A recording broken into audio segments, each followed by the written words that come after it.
Hello everyone, dear student. I am Ankita Singh. Welcome you all here. And as you all can see that the word is here democracy. So I guess you can understand that what we are going to study today. As you all know that I had one lecture over this topic. We have started the civics chapter first of class 7th in previous video, and we had one lecture over that.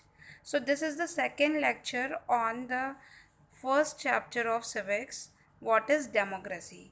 So we have already learned about what is democracy, what is the meaning of that word democracy, where that word get from, and what is the goals of democracy and what is the features and the merit of democratic government. So this all we have studied in the previous video, and now in this video we are going to study about different form of government. Means democracy is also a form of government. Democracy is also a form of government, but in this chapter we are going to study about what are the other different forms of government which are prevailing in different country of the world. मतलब कि लोकतंत्र के अलावा भी और भी अलग अलग तरह की सरकार देखने को मिलती है अलग अलग जगह पे। तो हम अलग अलग फॉर्म की गवर्नमेंट के बारे में हम पढ़ेंगे, क्योंकि हर कंट्री लोकतांत्रिक गणराज्य नहीं होती, वो अलग अलग तरह की गवर्नमेंट वहाँ फॉर्म होती है। तो उसके बारे में हम पढ़ते हैं इस लेक्चर में। यस डियर स्टूडेंट, जैसा कि आप देख सकते हैं फॉर्म्स ऑफ गवर्नमेंट में अथॉरिटेरियन गवर्नमेंट होती है, एक तरह की गवर्नमेंट। यहाँ जो है ये डेमोक्रेटिक गवर्नमेंट से बहुत डिफरेंट होती है। जो अथॉरिटेरियन गवर्नमेंट होती है इसमें क्या जो लीडर्स होते हैं वो एक एक पर्सन होता है या ग्रुप ऑफ पीपल होते हैं जो कि इलेक्टेड नहीं होते हैं लोगों के द्वारा। ओके, तो ये जो होते हैं ये पूरा या तो एक लीडर होगा या तो एक ग्रुप ऑफ लीडरशिप में लोग वर्क करेंगे और वो पूरी कंट्री को रूल करते हैं। लेकिन वो जो लोग होते हैं वो जनता द्वारा नहीं चुने जाते। ओके, तो ये एक फॉर्म ऑफ गवर्नमेंट है। नेक्स्ट हम देखेंगे डिक्टेटरशिप। जैसे कि आपने हिटलर का नाम सुना होगा, एडोल्फ हिटलर का नाम। तो ये जो एडोल्फ हिटलर थे वो एक डिक्टेटर थे, तानाशाह थे। तो डिक्टेटरशिप में क्या है, लोगों द्वारा चुनी हुई वो सरकार नहीं होती। जैसे कि आपने मोनार्की सिस्टम के बारे में पढ़ा था, जिससे राजशाही भी बोलते हैं, राजतंत्र भी बोलते हैं। उसमें क्या होता है, जो रूलर्स होते हैं वो किंग और क्वीन ही रूल करते हैं, किंग और क्वीन। और ये क्या इनके बाद इनके जो वंशज होते हैं, जो सब सक्सेसर्स होते हैं, वही रूल करते हैं। मतलब एक ही फैमिली के अलग अलग मेंबर अलग अलग सक्सेसर्स बारी बारी रूल करते हैं, जैसे इंग्लैंड। ओके, तो यहाँ पे क्या है, यहाँ आपने देखा कि ये जो है देखने को मिला कि है मोनार्की सिस्टम और डिक्टेटरशिप, ये एक ही तरह की है। जैसे मोनार्की सिस्टम में एक राजशाही होती है, डिक्टेटरशिप में एक तानाशाही होती है। इसमें क्या होता है, एक तानाशाह होता है जैसे क्रूअल रूलर होता है जो अपने आप को पावर में ले आता है एक रेफरेंडम के थ्रू, और पूरे मीडिया पूरे गवर्नमेंट को कंट्रोल करने लगता है। सारी पावर उसी के पास होती है, जैसे कि हिटलर की बात कही है हमने। और स्टालिन भी एक ऐसे ही लीडर थे। अगर आज की डेट में देखा जाए तो जैसे कि आपने सद्दाम हुसैन का नाम सुना था, वो भी ऐसे ही डिक्टेटर ही था। और साथ में अगर आज की डेट की बात की जाए तो किंग जोंग जो है वो नॉर्थ कोरिया का, वो भी एक डिक्टेटर ही है, तानाशाह है, जो अपने आप को मोस्ट पावरफुल बनाता है लोगों से भी ज़्यादा। मतलब कि वो तानाशाह है, वो पावर में तानाशाही से आया है, लोगों के द्वारा चुना हुआ नहीं है वो। तो ये होता है डिक्टेटरशिप। नेक्स्ट है मिलिट्री डिक्टेटरशिप। मिलिट्री डिक्टेटरशिप भी एक non democratic form of government होती है, वो लोकतांत्रिक गणराज्य नहीं होता। और यहाँ पे मिलिट्री पावर ही रूल करती है, गवर्नमेंट में भी हावी होती है मिलिट्री पावर। तो सारा लॉ एंड ऑर्डर, सारा जस्टिस, सारा जुडिशरी उसके ही कंट्रोल में रहता है, मीडिया भी मिलिट्री पावर के कंट्रोल में रहती है, तो उसे कहते हैं मिलिट्री डिक्टेटरशिप। नेक्स्ट हम देखते हैं कि म्यांमार हमारा नेबरहुड कंट्री है, नेबरिंग कंट्री है, और इसके बारे में देखेंगे कि यहाँ की डेमोक्रेसी कैसी थी। म्यांमार जो है वो जो डेमोक्रेटिक रूल जो था वहाँ पे ख़त्म हो गया था 1962 में, और उसके बाद वो पूरे एरिया को मिलिट्री को के द्वारा उसको रूल किया जाता था, मिलिट्री पावर वहाँ आ गई थी। फिर उसके बाद में म्यांमार जो था उसने बहुत ज़्यादा स्ट्रगल किया अपनी डेमोक्रेसी के लिए, और म्यांमार में एक जो लीडर आई थी सामने, उनका नाम था अंग सन सू की। अंग सन सू की ये एक स्ट्रगलिंग लीडर थी म्यांमार की, जिनने म्यांमार को डेमोक्रेटिक कंट्री में कन्वर्ट करने के लिए बहुत ज़्यादा स्ट्रगल किया। इनको नोबेल प्राइज़ भी मिला है 1991 में, और इनको मतलब बहुत ज़्यादा स्ट्रगल फेस करना पड़ा। इनने फ़ाइट किया कि ये डेमोक्रेसी को ला सकें, पूरी कंट्री में उसको रन करा सकें। उसके लिए इनने बहुत सारा प्रोटेस्ट किया म्यांमार में। म्यांमार को पहले बर्मा भी कहा जाता था। तो इसके बारे में हम देखेंगे, इनको हाउस अरेस्ट कर दिया था मिलिट्री पावर ने, क्योंकि मतलब कि घर बंद कर दिया गया था इनको, और इनने काफ़ी ज़्यादा स्ट्रगल किया, इनको इन प्रिजन भी किया था, और इन्हीं के सक्सेस और स्ट्रगल के वजह से इनको नोबेल पीस प्राइज़ भी मिला, क्योंकि इनने एक डेमोक्रेटिक गवर्नमेंट को म्यांमार में इस्टेब्लिश किया, इसलिए। ये था आंग सान सू की के बारे में, जो कि म्यांमार की थी एक स्ट्रगलिंग लीडर, जिन्हें डेमोक्रेसी के लिए बहुत ज़्यादा फाइट बैक किया।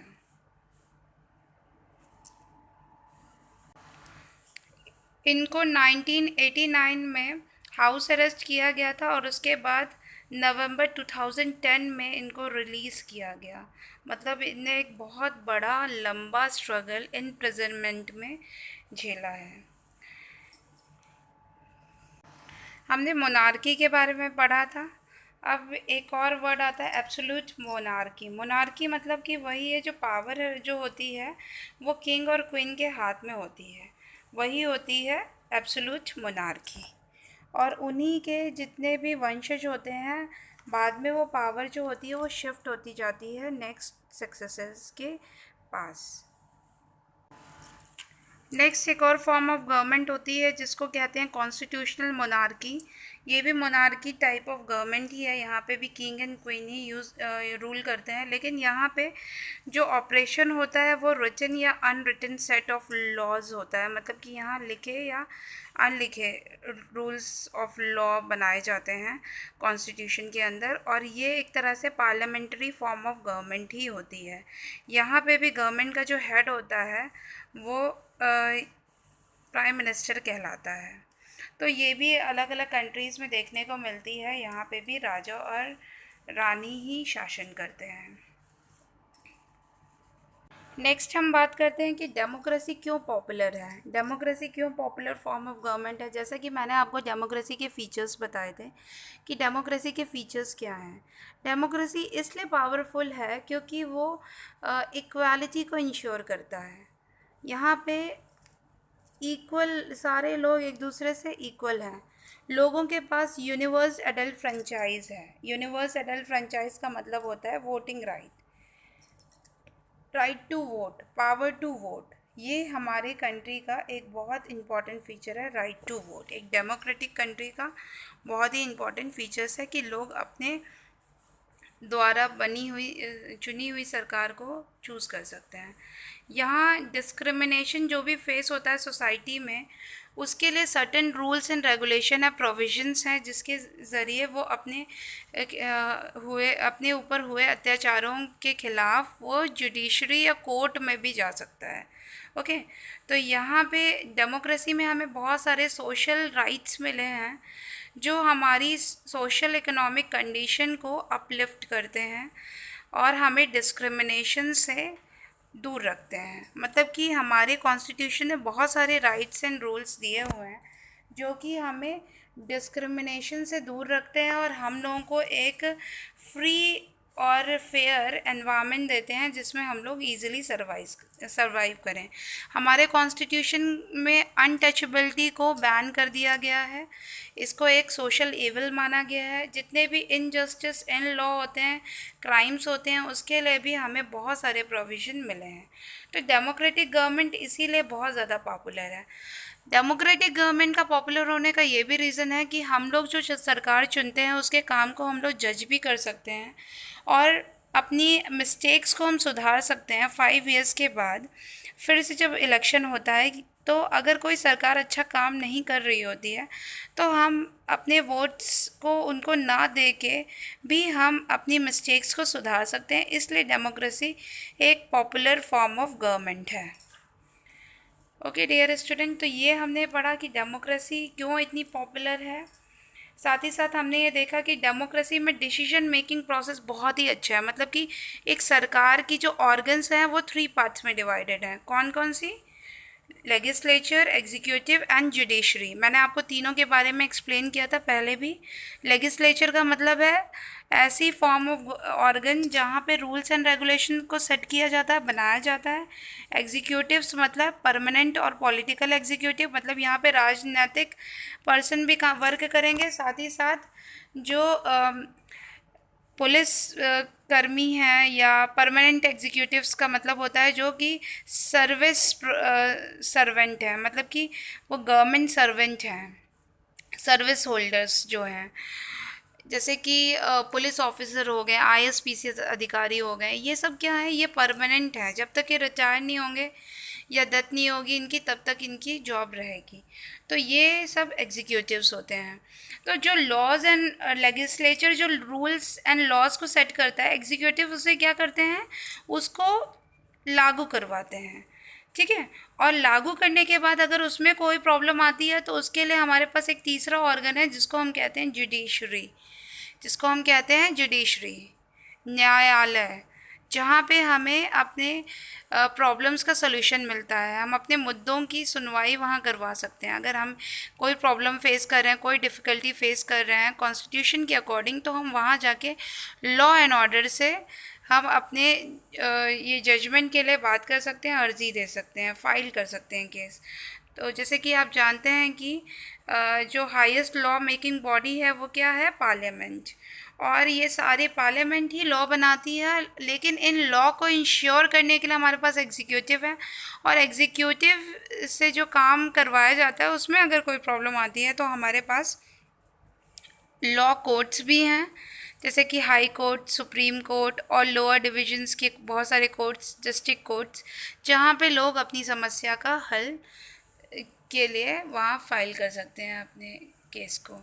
सो डियर स्टूडेंट, यही है इस चैप्टर में सारी चीज़ों के बारे में मैंने आपको बताया कि डेमोक्रेसी क्या होती है, कितने तरह के फॉर्म्स ऑफ गवर्नमेंट होते हैं। अब एक चीज़ और हम देख लेते हैं कि डेमोक्रेटिक गवर्नमेंट और नॉन डेमोक्रेटिक गवर्नमेंट में डिफरेंस क्या होता है। जो डेमोक्रेटिक गवर्नमेंट होती है वो लोगों द्वारा चुनी हुई होती है, नॉन डेमोक्रेटिक गवर्नमेंट लोगों द्वारा नहीं चुनी हुई होती है। आप सबको मैंने बताया, जैसे मोनार्की हो गया, एब्सोल्यूट मोनार्की हो गया, ये सारे जो हैं, डिक्टेटरशिप हो गया, ये नॉन डेमोक्रेटिक हैं, ये लोगों द्वारा नहीं चुने हुए होते हैं। डेमोक्रेटिक गवर्नमेंट जो होते हैं उसमें जो लीडर्स को हम चुनते हैं वही रूल करते हैं। नॉन डेमोक्रेटिक गवर्नमेंट में इलेक्शन ही नहीं इस तरह से कंडक्ट किया जाता, तो लीडर्स को चुनने की बात ही अलग है।